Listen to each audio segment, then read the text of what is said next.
Since 2015, Pop Health Podcast has brought to you some of the best minds in healthcare, including leaders from government, not-for-profit, and investor-backed powerhouses, as they share successes, failures, and how our audience can move forward in today's constantly evolving healthcare world. Thank you for joining us for today's episode presented by 24 Hour Home Care. Hello, everyone, and welcome to another episode of Pop Health Podcast. I'm Gavin Ward, host of today's episode. I had the opportunity to sit down with Dr. Lynn Jeffers, the Chief Medical Officer for St. John's Hospital, Camarillo, previously known as Pleasant Valley, and part of Dignity Health, which is a part of the bigger organization, Common Spirit. In today's episode, Dr. Jeffers talks about how she grew up in Camarillo, California, journeyed out to Michigan for med school, and ultimately convinced her husband to come back to where she has lots of roots in Camarillo, and now serves again as the Chief Medical Officer for their Camarillo campus. And there's also an Oxnard campus that has the Integrated Breast Center. And since we are in October, we definitely emphasize part of this episode so that Dr. Jeffers can share a little bit about how the Integrated Breast Center is impacting so many women's lives, not just in Ventura County, but folks who are coming up from LA, folks who are coming up from Central California, to really get some great resources that come at no cost. We hope you enjoyed today's episode. Feel free to check out other episodes of Pop Health Podcast by visiting us at pophealthpodcast.com, our YouTube channel, Apple Podcasts, Spotify, Stitcher, or wherever you listen to your shows. Thanks, everybody. Enjoy the show. Well, Dr. Jeffers, thank you so much for joining the show today. Thanks for having me. Absolutely. So as you may know, we like to start the show not so much talking about healthcare or business, but really getting to know the guest a little bit. So can you share with us something about you that might be surprising, a hobby, fun fact outside of the workplace? Well, I don't know. I was laughing because I'm thinking here, what is that surprising about me? So probably for the people who know me and know who I am, might be surprised that there was one time I was called into the dean's office as a medical school student. It was during the Clinton healthcare years, and I was in med school, and I realized that most of us were not getting a full picture of what the healthcare debate was about as med students. So a group of us decided to put on a national health policy forum, and we invited the most liberal to the most conservative. We thought we'd get all that information and people in between. And then I wrote this letter to Hillary Clinton, who was, of course, heading the whole thing. Now I'm dating myself, and saying that, we were having this event, University of Michigan, explaining what we were doing. And look, if you're interested, we'd love to hear from you. Of course, didn't expect to hear anything. Didn't expect, a couple months go by, and I get called into the dean's office. And thank goodness he knew me from other committees that we'd worked together on. And he said, so we received this letter from the White House, and it says that Hillary Clinton would like to, unfortunately has to decline the invitation to speak. And none of us here, we're all scratching our heads, could figure out who invited her. Yep. And he said, then I said, I think I know who to ask. And so I brought you in here. So did you invite Hillary Clinton to speak at our med school? And I'm like, well, not exactly in those terms, and it went from there. And I said, I don't know if I should be offended or flattered that you first thought to come and ask me if I invited Hillary Clinton to speak. So that was for people who know, I would never usually get in trouble, and to get called to the dean's office would be a bit surprising. That is good stuff. Quick related note, I guess you can say, I invited Obama to an event and got no response. So, it doesn't hurt to ask. And honestly, that was the debate of the day. It's still the debate now, right? And it was just, wouldn't it be great to hear from her? And, when you're younger, you're like, why not? That's half your life. Why not? Good for you. Well, clearly as a young lady, you had some ambition, and that's taking you to where you are today. But before we get into your current day role or roles, tell us a little bit about your background, where you grew up. I know you were a Wolverine, so tell us about that journey. Go Blue. I grew up in California, and the reason people always say, why did you go to Michigan? Well, I got accepted into med school out of high school. So that kind of made the decision for me, because it was hard to turn that down. Of course, I had to pull out the map and make sure I knew where Michigan was and what the state capital was, so I didn't sound like an idiot. But that brought me there. And when I interviewed out there, I had gone to this party of the other people in this program, and the people were just genuinely nice people. And this sounds sort of funny, but we're at this party, and when we were done, it was at one of the people's houses because he lived in town and his parents were out. And when we were all done, the guys started cleaning up the house, and I thought, who does that? Who does that? Who cleans up after a party? And I just thought, these are people I want to be around. This is the type of community I want to be in. Not to mention the fact that you got accepted into med school out of high school. So the winters were a little bit of a shock, but Ann Arbor is the quintessential college town with that campus. Of course, you can't beat the Wolverine team when it comes to football in the big house, whether we win or not. So basically, that's how I ended up as a Wolverine in Michigan. Okay, cool. So big house. I know what stadium you're talking about. Yes. 100,000 people. Yes. I'm a big soccer fan, which is the real football, no offense. Yeah, in Europe for sure. And I think one of the biggest attendances for soccer was there. And I'm sure with football, you guys have had massive crowds. I know OSU is your big rival. Oh, yes. Out there. So I hope to become better rivals soon. I know it's been some tough years. Yeah. So really quickly, I did not know, and forgive me, this could be ignorance, that high school students, when you say accepted to med school, so I have a buddy who went on a 3-year track with UC Riverside to go. And so when you get accepted to med school out of high school, is there basically it's a pathway, you're going to do some undergrad here and then here's where your grad school will be, or how does that happen? Yeah, this was a special program that Michigan had at the time.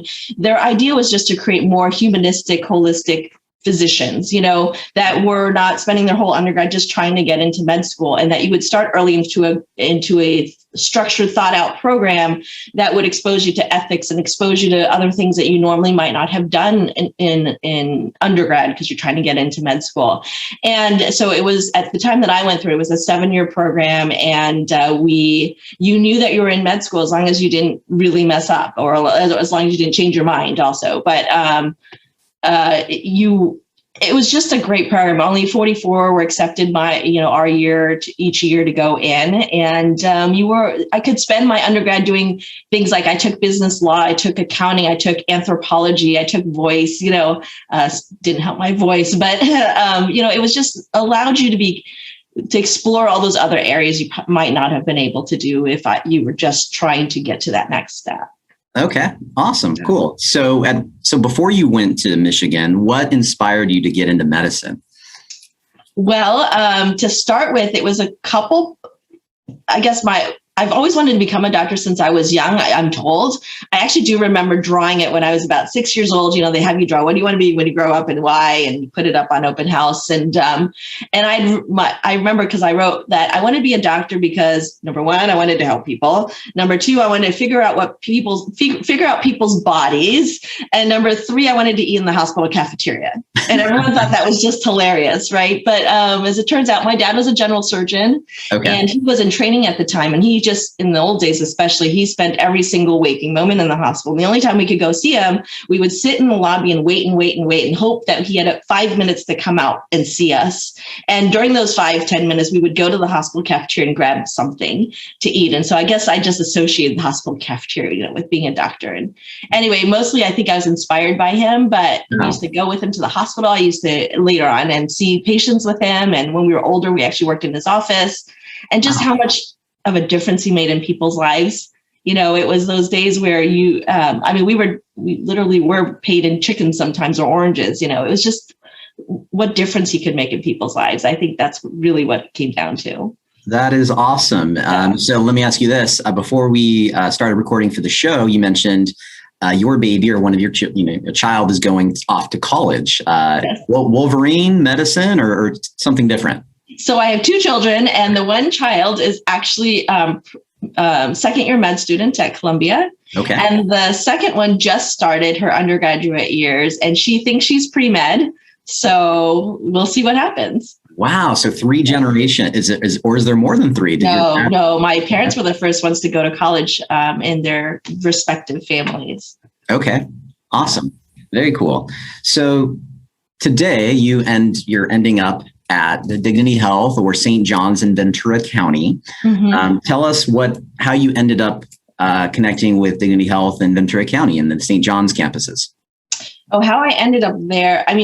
How I ended up here in the meta sense is a convergence of a number of things in my life. But as far as actually here, you already heard that at med school, out of high school. Then when I finished that, my husband and I, my husband's an orthopedic surgeon, we ended up still in Michigan. He actually was on faculty at Michigan for a while, waiting for me to finish training. And then when we were done, I said, this is our one chance to try to get back to California. If it doesn't happen, I know we're going to be here for good. So after it was a tough choice, but ultimately we decided to come out to California. I was employed, semi-academic employment for a while in LA, and then ultimately decided to move back to the community I grew up in. So I'm actually back where I grew up in. I actually volunteered at St. John's Pleasant Valley Hospital at that time. Now it's been named St. John's Hospital Camarillo. When I was in high school, I volunteered here, and a lot of the docs here knew me when I was yay big. So I'm constantly reminded of that too. That's awesome. But at the same time, I was interested in health policy, as my other story told you. And so I was really involved in organized medicine, like the American Medical Association, and then later on my specialty society, American Society of Plastic Surgeons. And so I now serve on the Council of Medical Service for AMA, and then the immediate past president for ASPS. But that third path, and the reason there's a couple paths, it all ends up in one place, which is where I am now. And that last path was about leadership development and strategic planning and innovation, something that I've been really passionate about. And as part of that, and combining all the things that I just said, we helped to spearhead the Integrated Breast Center, which I know we'll talk about later here at St. John's. And as I did that for a few years, I was approached and they said, we'd really like you to be chief medical officer of this hospital, St. John's, then Pleasant Valley. We haven't ever had a chief medical officer here. It would be a new position. So I really have this opportunity to build. And since I love those types of opportunities where you get to mold and shape and really have an impact, sort of white spaces, I call them. So basically, that's how I ended up here. Wow, awesome. So audience, some of you who are not, California based, may not be aware of where Ventura County is. So Dr. Jeffers, I'm aware. I went to college up the road in Santa Barbara at the 101. Yeah. And my wife loves the Camarillo outlets over there. And when I grew up here, it was very agricultural / suburban, right? Our high school, which is still there, was surrounded all by fields. If you ditched school, there wasn't a whole lot of places to go right around the high school. But we're halfway between Santa Barbara and LA. We've grown quite a bit since the time I was a kid. But it's a great community. It's a great family community. It's got wonderful weather. Probably at one time rated like the third best place, to live in the country. It's just far enough away from LA, but close enough to still enjoy all the culture and everything else you'd want from LA. Absolutely. I have very pleasant memories in Ventura County. First time I ever played golf was at Spanish Hills. Yes. I grew up low income, and so golf wasn't, a part of my area. But I met a girl at a preview day up in Santa Barbara for college, and she was a debutante and oh, wow. country club member. So that Spanish Hills Country Club has fond memories for me. Oh, yes. It's beautiful. I remember when they were building it, we almost had our wedding there. Yeah. Oh, yeah. Beautiful location. So folks, check it out if you get a chance. Ventura County, great spot. Mm-hmm. So Dr. Jeffers, tell us a little bit about so St. John's is part of Dignity Health, which is part of Common Spirit. And there in Ventura County, you are supporting, in a sense, two different hospitals or campuses. Tell us briefly about St. John's and Ventura County. So, as you said, there's two hospitals here that are part of our system. St. John's Regional Medical Center was one that was founded back in, I think, 1912 by the Sisters of Mercy. It has 265 beds, which includes an acute rehab unit, which is, not as easy to find. We also have a brand new neonatal intensive care unit, which we're really proud of. We have this excellent, I think we're the first stroke capable thrombectomy site and the only one in the county. And so we're really proud of all of our programs here. It also has our nationally accredited breast center program there with a satellite at Camarillo. And then we have the hospital in Camarillo, which originally was not part of the system. And it was founded back in the 70s by a group of influential Camarillo residents who said, we really need a great hospital here for the community. And so they started it back in the 70s. That one actually is licensed for 130 beds. We have 72 of those are a subacute long-term care unit. And we just opened up a brand new tower, the end of 2018. And both hospitals have been ahead of their time because we really had private rooms back since the 70s and the 80s for regional. So that was something that was not true in the old days. So very proud of our hospitals and our program here. And most importantly, just proud of the people who work in it. Yeah, that's awesome. I haven't been, so I've been to both campuses in my career. And I didn't realize when I think of the Camarillo location, I think of Pleasant Valley, its old name. I think off the air, folks, when I was talking to Dr. Jeffers, I still called it Pleasant Valley. Shame on me. No, we just changed our name. I still call it Pleasant Valley because I forget. Okay, thank you. I don't feel so bad. But when I think of a tower, like in little, sleepy Camarillo, that's like a big deal. Right. So were you around like planning? Was that like a bureaucratic like hurdle you guys had to get past, or was that a pretty easy planning thing to do in such a quiet town?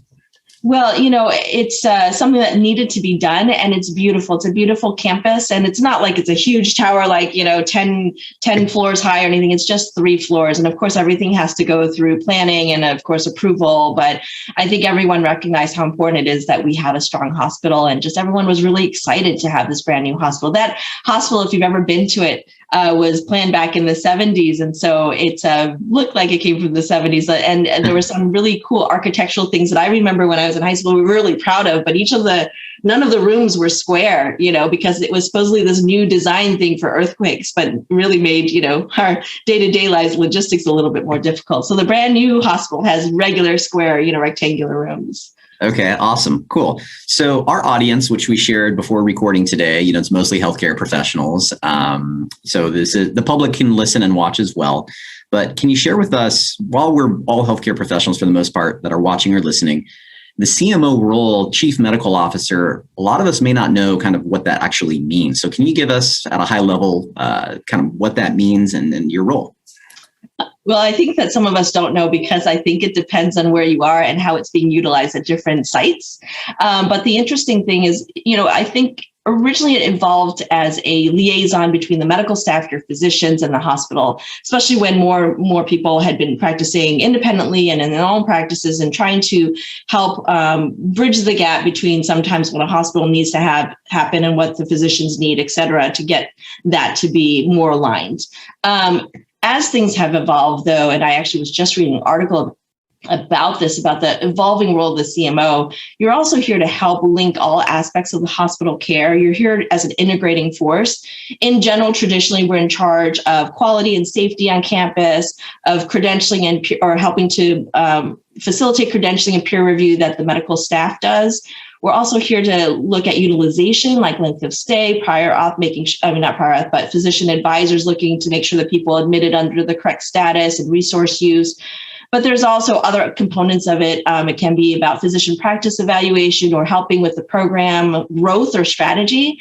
And those last few are the places where I think that sometimes in some places we're underutilized. And I was just on a panel where we were talking about this. Really, if you look at some of the studies, and Becker's has reported on this, the hospitals and the health systems that have physicians at the forefront have better quality and efficiency and actually metrics in general and financial status than ones that are not. And so it's been proven that if you involve your CMOs in ways and highly utilize them, it can really be great for the bottom line, as well as the care and quality for your hospital and your health system.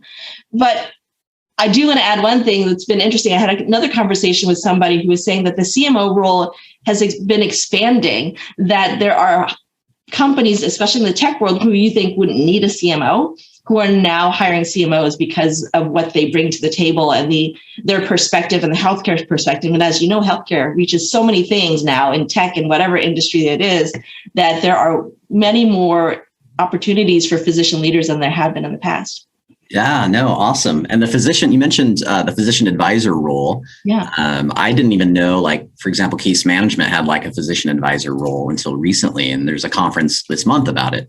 So cool to hear that you're expanding. Now, so the CMO role over the last 18 months with the pandemic, it's probably been like anything you've ever seen. So while we don't want this episode and we want to get to some other topics, could you briefly share over the last 18 months, like, how your role has changed, or maybe like just briefly a challenge or success story that stands out to you? Yes, absolutely. For everyone, the last 18 months was just a challenge. So my experience might not be as typical, but I was chief medical officer of St. John's Pleasant Valley. I mean, see, I said it myself, hospital Camarillo as well. But at the time was also covering regional. And so 2 hospitals. And I was also happened to be the president of the American Society of Plastic Surgeons at the time. So I was also leading that COVID response. And so I have to say during those 18 months, and not exaggerating, slept 3 hours a night for those times. And then when we tried to roll out the vaccine, I think I probably had an hour and a half of sleep during that time period, which we can get into at one point if you ever wanted to. Wow. But I think in talking to my colleagues across the country, one thing that COVID really pointed out to us was a couple things. Number one, how important it was, especially in things like this, to have that clinical perspective for the first time. I think a lot of health systems and other people recognized that it was important to have physician leaders. But number 2, how much collaboration, agility, and innovation made a difference across the country, those success stories. So you asked me to give you an example. Yes.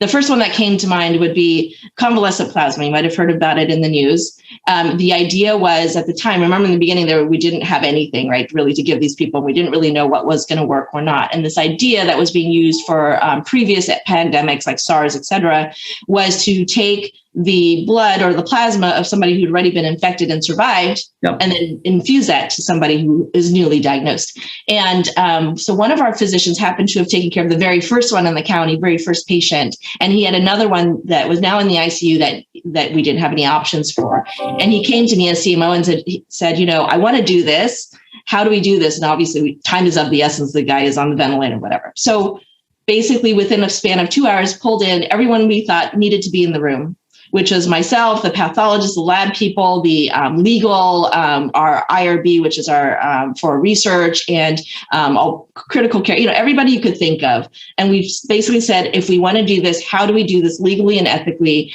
And hammered it out. It took us about 2 hours. We hammered it out, figured it out, cleared it with legal, and we were able to go ahead and do that by the next day, by that morning. So it was just an amazing time where people were like, let's do this, let's figure things out. We've got to do what's right by the patient.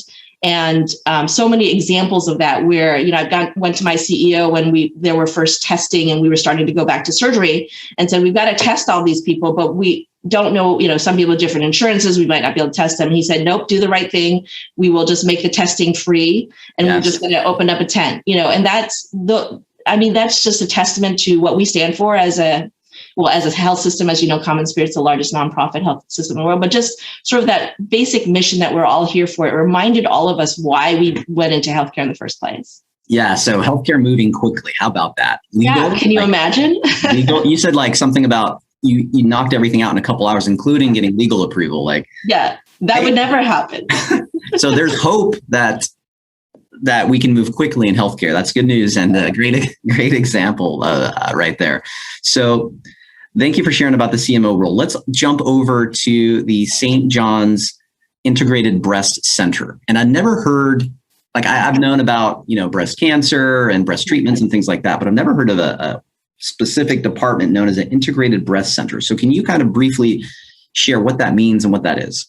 Sure. So to give you context, we talked about Go Blue and Wolverines, and I trained there. And Michigan had the very first comprehensive breast center in the country. So that's the background I was coming in with. And then when I was employed and as semi-academic, I was working at a cancer institution. So when I first got here, there was a core group of people who were really passionate about cancer. And we would have each other sell. If we got a patient, I'd call somebody call me and say, can you get this person in? So we already had that. But what we didn't have was this actual center. And also what we didn't have was it depended on where the patient started out with. And if they weren't part of that group, sometimes they wouldn't see me until things were already decided. So, okay. And in plastic surgery, there's times where if you are not seen, that certain decisions make a difference of what your choices are later. At any rate, the group of us just said, we need to create a center where we basically codify formally what we're actually already doing. And then what we wanted it to be was sort of this one-stop shop, which is what the Michigan one was, where you could come and we would treat you. It would be patient-centered. It would be about you as a whole patient, not you as a disease. And then actually approaching cancer as a team care approach. because cancer is so multidisciplinary. I mean, you have to have the oncologist, you have to have the radiation oncologist, you have to have the surgeon, all these, the genetics, the people who are doing the clinical trials, the nutritionist, social work, all of that sort of needs to all be in the room if you want to treat the whole person and get them through this whole journey. And so that was a plan. It took us a while to get it all done, but we ultimately had the ribbon cutting. I think next year in October will be our 10th year anniversary. I can't even believe that. And part of that was we wanted to get accreditation. So we got accreditation from the National Accreditation Program for Breast Centers. And I think there's only 36 in California that have it.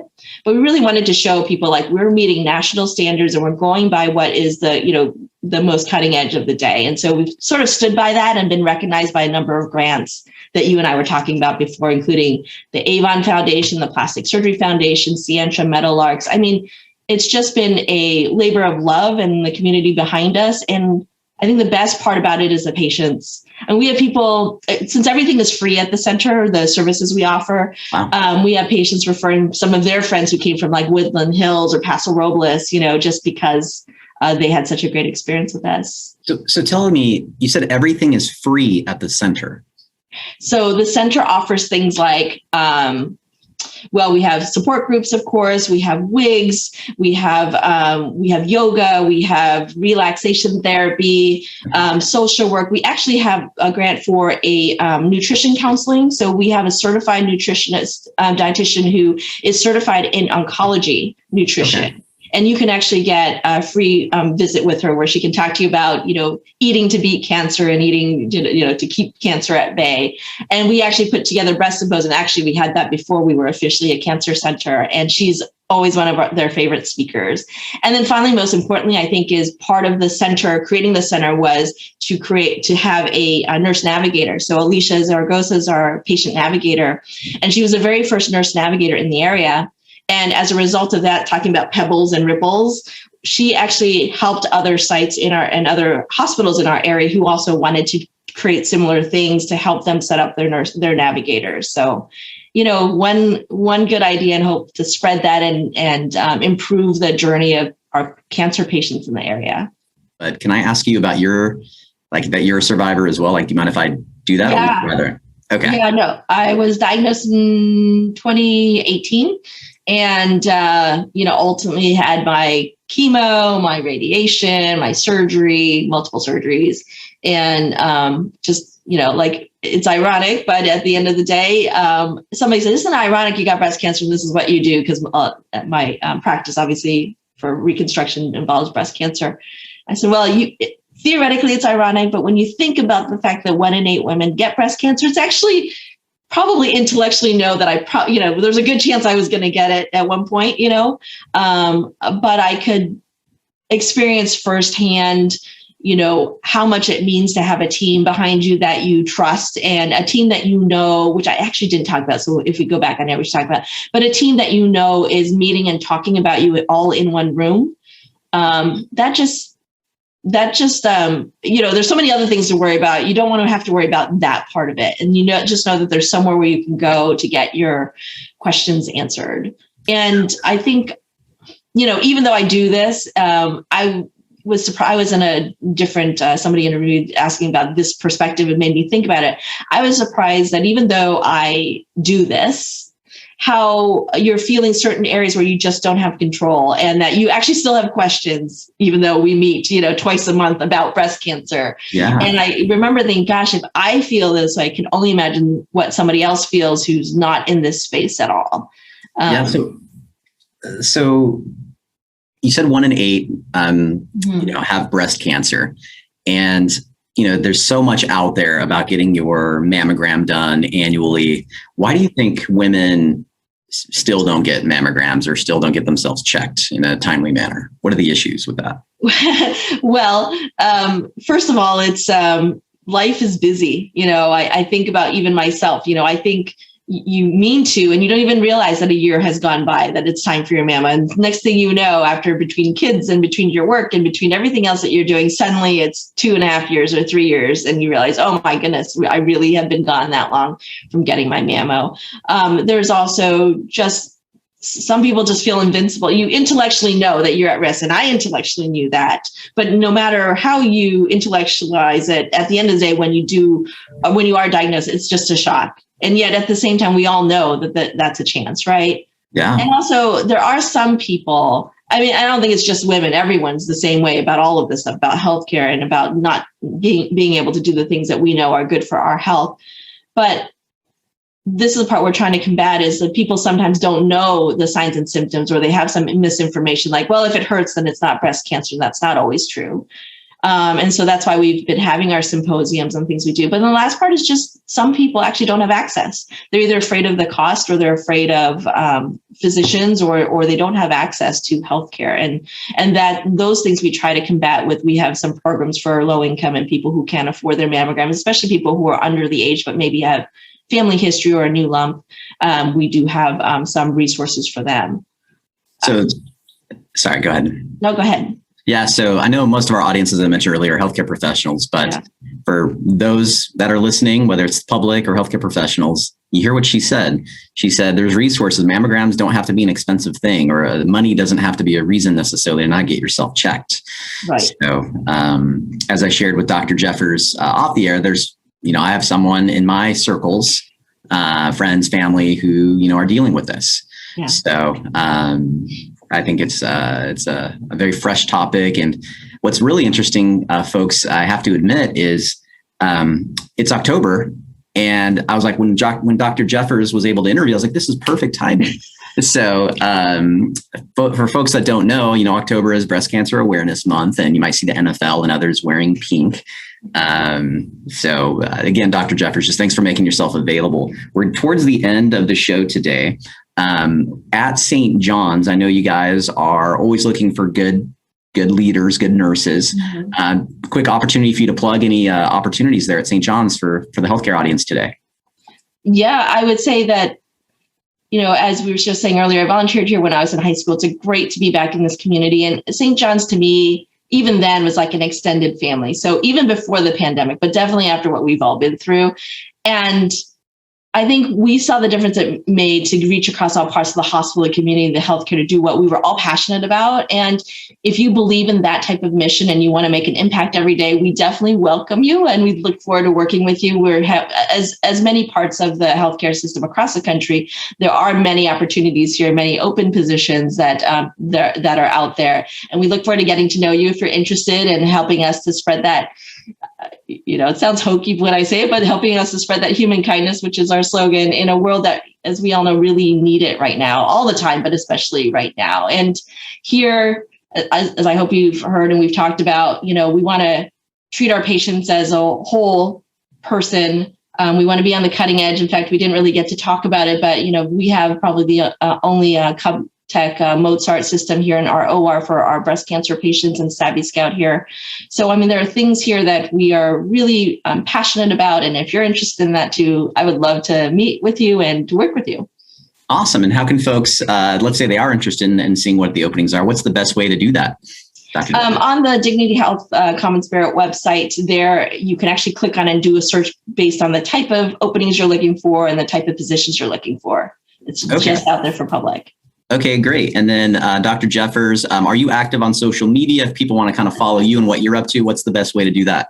So I'm on LinkedIn, Twitter, Instagram, and Facebook, some up to varying degrees. But basically my handle is Dr. Lynn Jeffers. So DrLynnJeffers on all four, basically. Great having you on the show. Thanks for having me. Yeah, you're very welcome. And folks, again, it's October when this comes out. So feel free, if you know anybody in your life that has been a survivor, just like Dr. Jeffers, please honor them, remember them, love them, and spread that awareness. Dr. Lynn Jeffers, Chief Medical Officer, as one of many hats that she wears, has joined us today. Thanks again, Dr. Jeffers. Thanks for having me. Thanks everyone for tuning in to another episode of Pop Health Podcast. We hope you've enjoyed today's episode, and if you have and want to check out other episodes, visit us at pophealthpodcast.com, iTunes or Apple Music, Spotify, Stitcher, and now YouTube as well. Take care.